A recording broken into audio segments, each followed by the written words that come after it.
Silk లో dress material అండి, pure handloom అండి. ఇది కూడా సిల్క్ అండి. ఇదైతే 2 piece set, only 2 piece set అండి. మంగళగిరి సిల్క్ లో 2 పీస్ సెట్.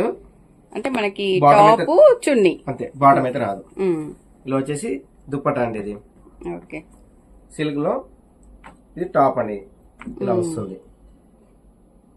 ఎంత బాగుందో అసలు. టాప్ అయితే 2.5 ఉంటుంది, దుప్పటాకి 2.5 లెంత్ ఉంటుందండి. ఇందులో కలర్స్ అవైలబుల్ ఉన్నాయి. దీనిలో అయితే స్పెషల్ ఆఫర్ అయితే పెడుతున్నానండి. ఇద్దరు ఫ్రెండ్స్ కానీ సిస్టర్స్ కానీ కలిసి తీసుకోవాలన్నా తీసుకోవచ్చు అనమాట. 2 తీసుకుంటే మంచి, 2 తీసుకుంటే free shipping. Free shipping okay. ఇట్లా కలర్స్ వస్తాయండి. 2 పీస్ సెట్ ఇది. మంగళగిరి సిల్క్ చాలా బాగుంటది, డీసెంట్ గా ఆఫీస్ వేర్. మనకి ఇప్పుడు సమ్మర్ లో ఎటైనా బయటికి టూర్స్ వెళ్ళాలన్నా కూడా చాలా బాగుంటది, టెంపుల్స్ కి అలా వేసుకుంటే.